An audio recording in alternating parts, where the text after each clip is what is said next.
Good day, friends. So, today in this session, we will complete the balanced types of research. As we saw earlier, there are various types of research.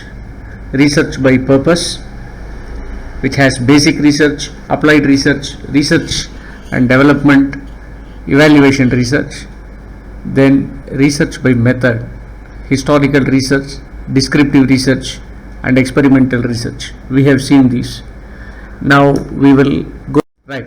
By action means to have an outcome, right? A research that is more tangible.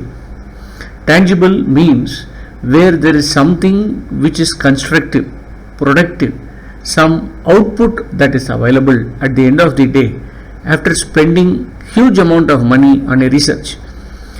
See, you must understand that research does not come free of cost.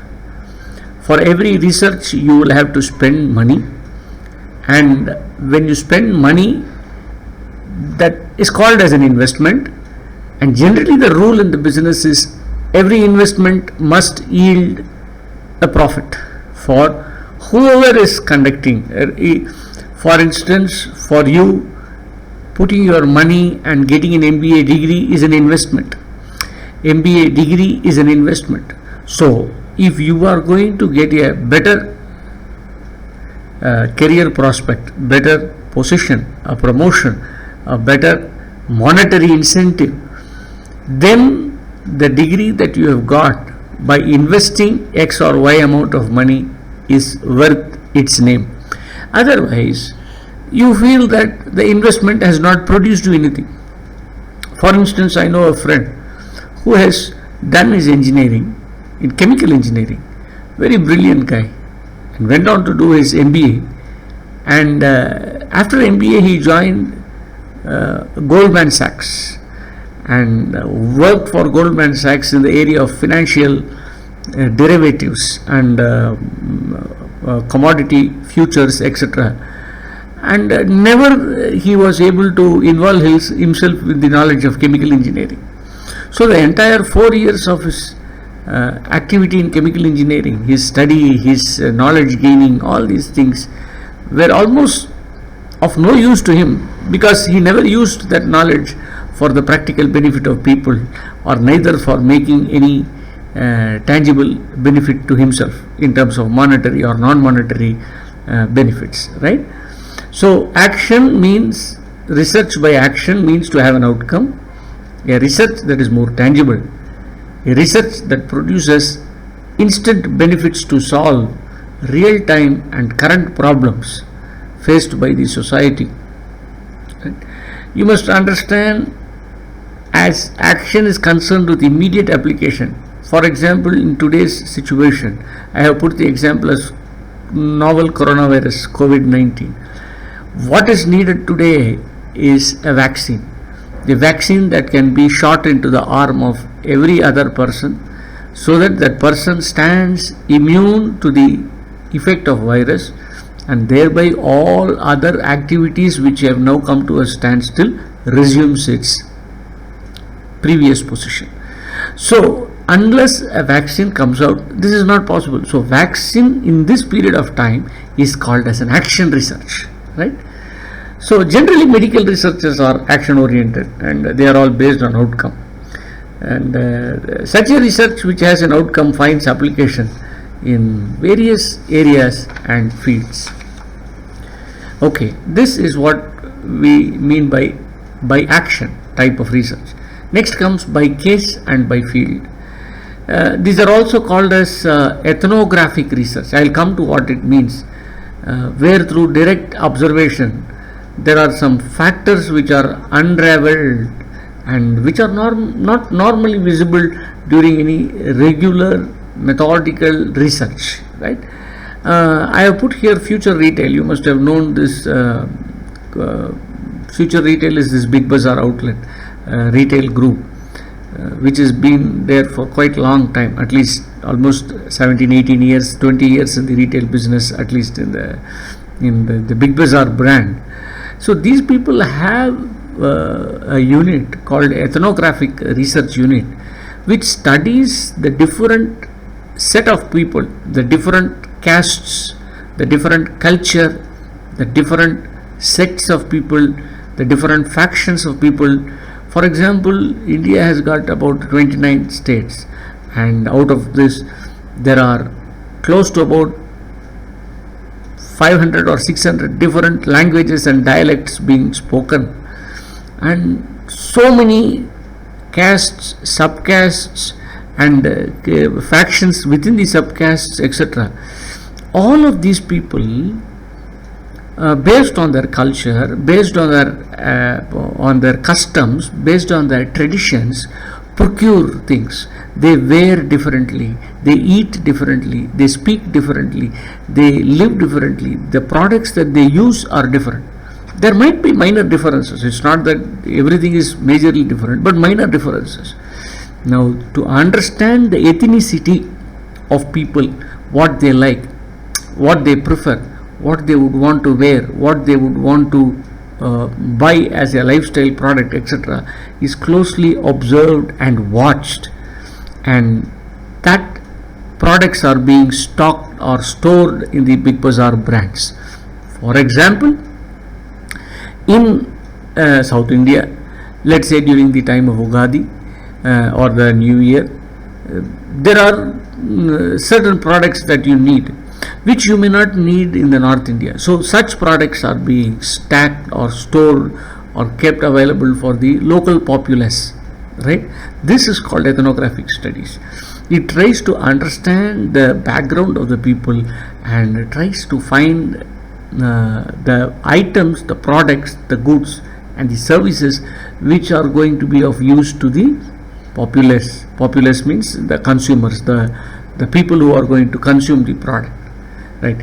So this actually, the research aims to study the behavioral and the deeper psychological intentions of people, what they want, how they want, what they want to use, etc. It's of course a study by observation. For instance, it could also be like you want to see how many accidents are happening at a cross, at a traffic cross, particularly when there are traffic violations. So you are observing it, and as the traffic violations and subsequent accidents are increasing, we conclude by this direct observation that we might have to put a traffic signal light out there, traffic light signal, and have some policemen, because it's becoming too congested there, and people are there are accidents that are happening, etc. So this is this type of research is called case and field research. So the next one is the time series research, right? So this time series research is concerned with real time data, otherwise called as panel data. This is again a data collected at over a certain period of time and assessment made for future predictions. Typically, the currency rates like the rupee versus dollar or rupee versus euros or rupee versus any other currencies keeps fluctuating on a daily basis, and people lose crores and crores of rupees when the rupee versus dollar exchange rate falls or when it goes high. And precisely speaking, all the imports and exports heavily depend on the fluctuations of the rupee versus dollar. Largely the governments are keen or interested to keep the rupee versus dollar conversion rates more stable. Let us say sometimes when the rupee falls, the government puts its reserve dollars into the market and tries to stabilize the rupee. Otherwise, the people would be washed off whatever the money they have invested in various import and export activities. I am not going to go in detail into how it is and things like that, because it's a different subject altogether, an economics, macroeconomic subject. So, but in order to understand the fluctuations, in order to figure out or point out where the fluctuation is large, where the variations are large, where treatment is needed, etc., you do something called as a time series research, right?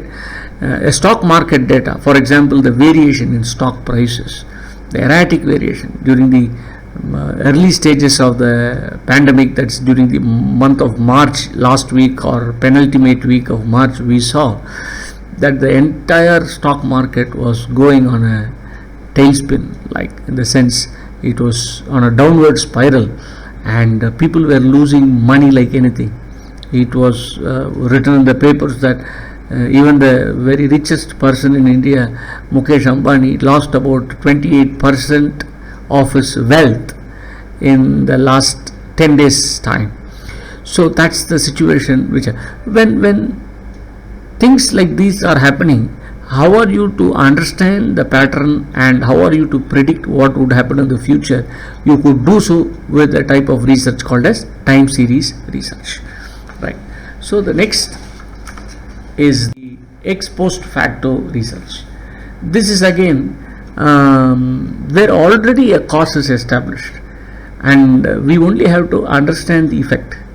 See, for instance, after a particular event has happened, example, after the World War I, there were number one, number two lists of reasons which led to the World War, but these reasons were not available to us before the World War, meaning it simply happened. Similarly, World War II, we give so many reasons why it happened, why the countries were fighting against one another, why Germany was so virulent, why did it fight ferociously, why did why did Britain take the other side, why did US not come into the war until it was provoked by the Pearl Harbor incident of the Japanese people attacking the American forces in the Pacific Ocean, and then you know the history that 2 atom bombs were dropped in the Hiroshima and Nagasaki by the United States of America, and that concluded the Second World War. So many reasons after that, books have been written on World War II, why it happened and how to prevent it in future, etc. But none of the authors who wrote the books after the event could predict it before the event. So this type of research, when things happen and then you go on to a understanding or a theorizing or a prediction mode, is called as an ex post facto research. For example, today this COVID-19 has happened. No one knows where it has come from. No one understands the real solution. They are neither able to figure out the cause nor the cure for this particular ailment. Now is the time that after the epidemic subsiding or declining or getting cured, or people are able to find vaccines and treat the illness, then slowly people would start to do research trying to understand why did we get this epidemic in the first place that shook the entire world, and what can be the precautions that we might have to follow in order to contain the diseases. This type of a research later, after the event has happened, is called as an ex post facto research. Last but one is the exploratory research. These are generally conducted for problems that are loosely or not at all defined, right? So it's a nature of a research is largely explorative in the sense trying to explore, trying to find out something new, trying to enter into uncharted territories, trying to get into something that it's an unknown area, it's something you have not known before, it's something you would want to comprehend, you want to figure out, you want to understand, you want to try to define, you want to try to characterize, you want to try to visualize or whatever. But anything that is new is explorative, right? Generally you travel to new places, and when you travel to new places you explore the place, you try to find out what's the history, what's the geography, what is the good things, what is the food that is available in that piece of land, or what is the dress materials, what is the type of people who you are dealing with, what are the products that you can buy there, right? Each one has got its own unique, each place, I meant to say, has got its own unique culture, its unique tradition, customs, and other things that you would want to enjoy, that you would want to immerse yourself in. So these are all ideas of exploration, right? In the business parlance, you can say, for instance, the oil companies like Shell or British Petroleum, they invest huge money to dig rigs, RIGS we call it, in the oceans or in the sea to find out if oil is available, right? Oil is largely available under the ground, as you know, and not in the normal grounds, but generally deep under the ground, which normally happens in the oceans or seas, right? It must be noted that only 20% of the time that these oil companies succeed. Largely the oil companies, 80% of the time when they dig, they fail. They fail because they are not able to find oil. It's very similar to the bore wells that we are having at home. We dig the bore well. Most of the times you don't get water because you don't dig it in the right place. Then what happens to the investment that you have done? It is a sunk cost. Sunk cost means the investment is dead and wasted, right? So this is called as an exploratory research. There is no definiteness that the action will result in profitable outcome. They can either be successful or a failure, right? So this is exploratory. The last one is called phenomenological research. This aims to bring an experience as lived by a person. For instance, the astronauts who self-isolate themselves in the International Space Station.